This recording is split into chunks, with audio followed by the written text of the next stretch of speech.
السلام عليكم ورحمة الله وبركاته. الحمد لله. الحمد لله وكفى وسلام على عباده الذين اصطفى ما بعد. সর্বপ্রথম আমি আল্লাহ পাক শুকরিয়া আদায় করি এবং এরপর আমি বাংলা এডিশনের কাছে আমি কৃতজ্ঞ। আপনাদেরকে ওয়েলকাম জানাচ্ছি এবং দর্শক শ্রোতা যারা আছেন তাদেরকে আমি আজকের এই আয়োজনে স্বাগত জানাচ্ছি। বিষয়টা অত্যন্ত গুরুত্বপূর্ণ এবং এটা বাংলাদেশের নতুন পুনর্গঠনের যে রাজনীতি এটার সাথে ওই বিষয়টি যুক্ত। কারণ আমাদেরকে আমাদের অতীতের যে গ্লানি, অতীতের যে ব্যর্থতা বাংলাদেশের এবং ফ্যাসিজমের যেই রক্তাক্ত চিহ্ন বাংলাদেশে এবং তার যে কনস্পাইরেসি ফ্যাসিজমের ছিল রাষ্ট্রের বিরুদ্ধে, আমাদের বাংলাদেশের জনগণের জাতিসত্তার বিরুদ্ধে, ইসলামী মূল্যবোধের বিরুদ্ধে, সেখানে একটা বড় টোলস ছিল জঙ্গিবাদের বিষয়টি। তো এটি নিয়ে অতীতের অভিজ্ঞতাগুলোকে সামনে রেখে আমাদেরকে আমাদের সামনে পথ চলা ঠিক করতে হবে, আর না হয় কিন্তু আমরা আরেকবার ব্যর্থতায় পর্যবেসিত হব। জঙ্গিবাদ বিষয়টি অত্যন্ত সেন্সিটিভ একটি বিষয়, এটা কয়েকটা কারণে সেন্সিটিভ। এখানে আপনি খুব চমৎকার বলেছেন, এখানে দুটো বিষয় আপনি দেখতে পেয়েছেন এবং এটা আপনার ধন্যবাদ, আপনি খুব ইনসাফের সাথে এখানে বলেছেন। আমরা বলছি না যে এখানে পুরোটাই এখানে জঙ্গি নাটক, আবার পুরোটাই এখানে বাস্তবতা আমরা বলছি না। তবে আমাদের অভিজ্ঞতা এবং আমরা ভিকটিম ছিলাম বিগত ফ্যাসিজমের। আমরা আমাদের অভিজ্ঞতায় দেখেছি বিগত 16-17 বছরের দীর্ঘ ফ্যাসিজমের দীর্ঘ ইতিহাসে যে এখানে বাস্তবতার চেয়ে নাটকের অংশটুকু এখানে অনেক অনেক বেশি ছিল। এখানে বাংলাদেশের এক শ্রেণীর মিডিয়া, যেমন ধরুন, আমি আসলে আমার অভিজ্ঞতার জায়গা থেকে বলছি, আমি কোনো বিদ্বেষের জায়গা থেকে নয়। ডেইলি স্টার এবং প্রথম আলোর কথা এখানে আসবে। ধরুন, আমি 2021 সালের কথা বলি। 2021 সালে আপনারা জানেন বাংলাদেশে মোদি বিরোধী আন্দোলন হয়েছিল এবং হেফাজত ইসলাম এই আন্দোলনে তারা মাঠে ছিল। যদিও মোদির ভারতীয় প্রধানমন্ত্রী নরেন্দ্র মোদীর আগমনের বিরুদ্ধে হেফাজতের সেন্ট্রাল কোনো কেন্দ্রীয় প্রোগ্রাম আমাদের ছিল না। স্বতঃস্ফূর্তভাবে জনগণ যখন নেমেছে, সেই জনগণের স্বতঃস্ফূর্ত প্রতিবাদে পুলিশ বিভিন্ন জায়গায় তারা গুলি চালিয়েছে এবং প্রায় 2-3 ডজন লোক আমাদের শাহাদ বরণ করে। তার প্রতিবাদে আমরা মাঠে নামি। সেই সময় ডেইলি স্টার একটা রিপোর্ট করে, রিপোর্টের শিরোনাম ছিল এরকম, ইজ হুজি টেকিং ওভার হেফাজতে ইসলাম। আমি আবার বলছি, is HuJI taking over Hefazat ইসলাম। দেখুন, মানে মোদি বিরুদ্ধে একটা আন্দোলন, এটা রাজনৈতিক ইস্যু এবং মোদির আগমনের বিরুদ্ধে ঢাকা বিশ্ববিদ্যালয়ে অনেক বামপন্থী সংগঠনগুলো তারা মিছিল করেছে। বাংলাদেশে হেফাজত ইসলাম 2021 সালে আন্দোলন আমার আরো বহু আগে থেকেই ভারতের বিভিন্ন আগ্রাসী নীতির বিরুদ্ধে অনেকগুলো সংগঠন তারা কাজ করেছে, অনেক পরিচিত মুখ তারা আন্দোলন করেছে। কিন্তু হেফাজত ইসলামের এই আন্দোলনটাকে তারা নাম দিল হুজির মুভমেন্ট, মানে এটা একটা জঙ্গিবাদী মুভমেন্ট।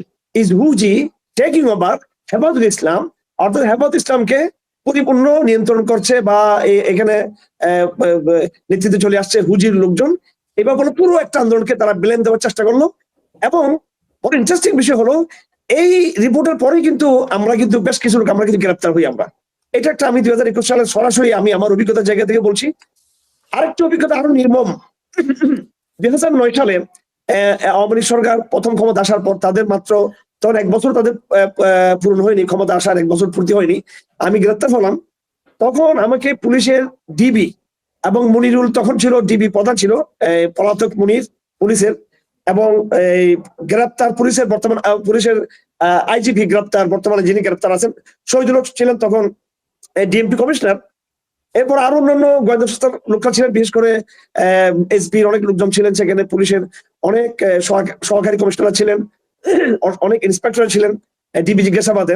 তো মুনিরের নেতৃত্বে ডিবি জিজ্ঞাসাবাদে আমাকে যখন জিজ্ঞেস করা হচ্ছিল এবং সেখানে শহীদুল হক উপস্থিত ছিলেন, তো তারা আমাকে জিজ্ঞেস করছিল অদ্ভুত বিষয় যে আপনি আমেরিকার এমবেসিতে হামলা করার জন্য আসছিলেন, ভারতীয় দূতাবাসে আপনি হামলা করার জন্য আপনি এসেছিলেন।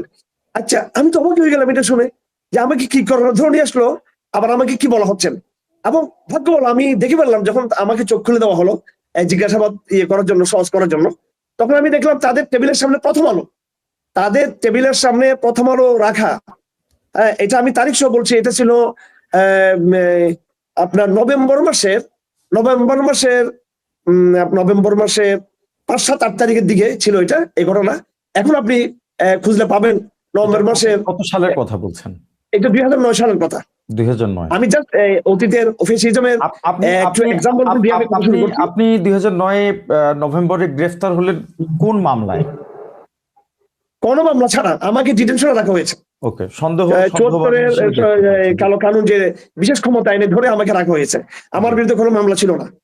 প্রথম আলো হেডলাইন করেছিল আমি অ্যারেস্ট হওয়ার পরে, অর্থাৎ এগুলো একটা অ্যাক্সেস পাওয়ার, মানে মিডিয়া, গোয়েন্দা সংস্থা, বিদেশি প্রভুরাষ্ট্র এবং তাদের যে অর্থায়ন সবটা মিলে একটা একটা কনস্পাইরেসি ছিল। তো প্রথম আলো ছিল না, একদম হেডলাইন ছিল যে আমেরিকান এমবেসি এবং ভারত দূতাবাসে হামলার অভিযোগে চট্টগ্রাম থেকে আমাদেরকে গ্রেফতার করা হয়েছে। মানে আপনার যখন খুলে দেওয়া হলো আপনি প্রথম আলো পত্রিকায় এই হেডিংটা দেখলেন?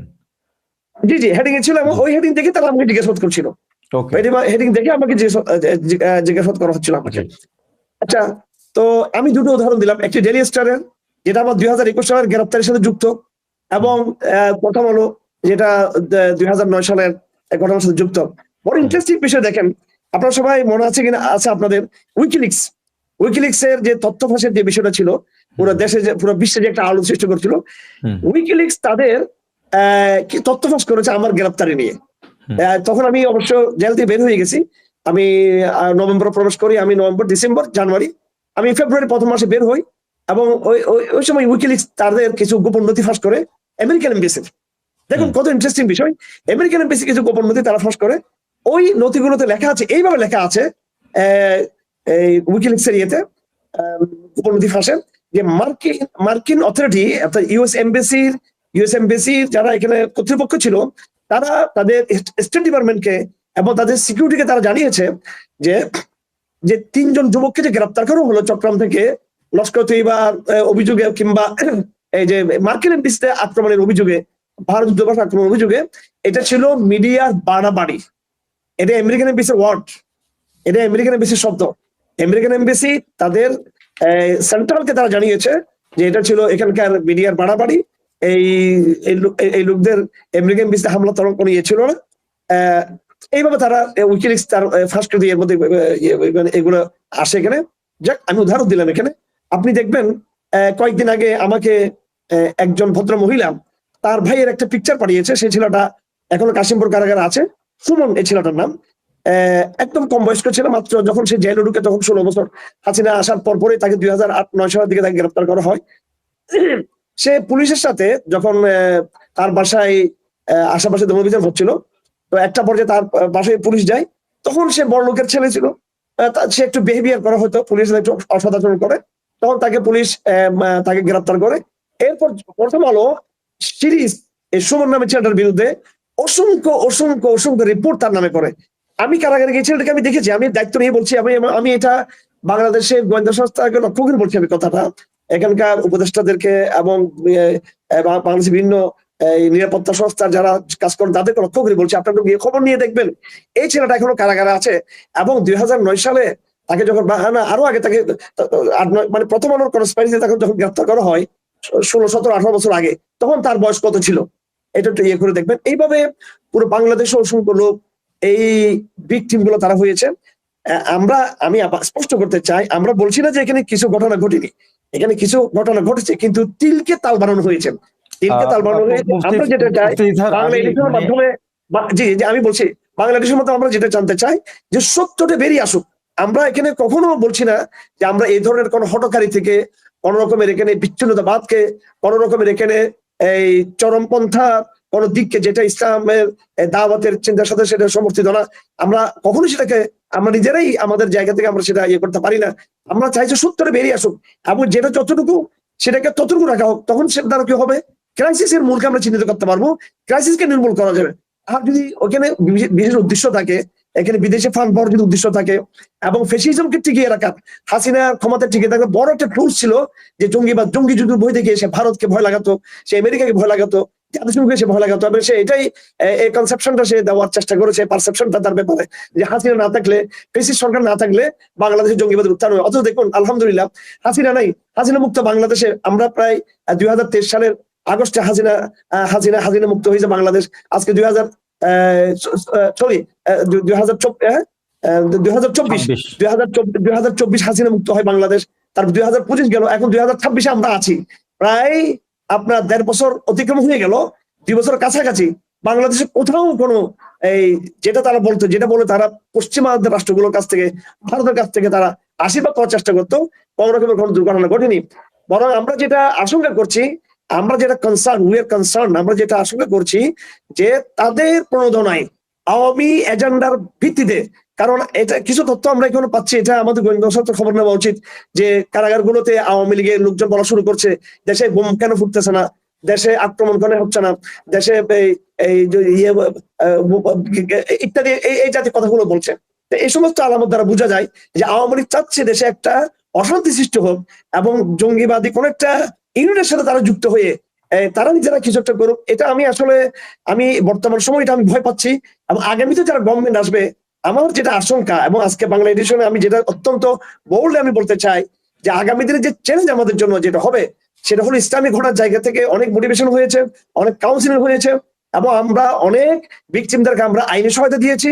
মোটামুটি বিষয়টা নর্মালাইজ হয়ে বিষয়টা অনেক সহজ হয়েছে এখন, এবং এমনকি কিছু কিছু লোক যাদের মধ্যে এক্সট্রিম চিন্তা ছিল তাদের মধ্যে অনেকে ফিরে এসেছে। বাংলাদেশে এই ধরনের কোনো বড় ধরনের সম্ভাবনা নাই, কিন্তু আমাদের আশঙ্কা আছে যে আওয়ামী লীগের সহযোগিতায় এবং বিদেশি কোনো শক্তির প্রণোদনায় এবং প্রথম আলো ডেইলি স্টার মতো পত্রিকার যদি কোনো কনস্পাইরেসি ভিত্তিতে আবার কোনো দেশে কিছু হয় কিনা, হয়তো কোনো মিথ্যাকে তিলকে তাল বানানো হবে, কিংবা কোনো প্রকৃত ঘটনা ঘটিয়ে তারা চক্রান্ত করে আবার তারা দেখানোর চেষ্টা করবে বাংলাদেশ একটা জঙ্গিবাদী রাষ্ট্র। এই কনস্পাইরেসির ব্যাপারে আমি একটু সতর্ক করতে চাই।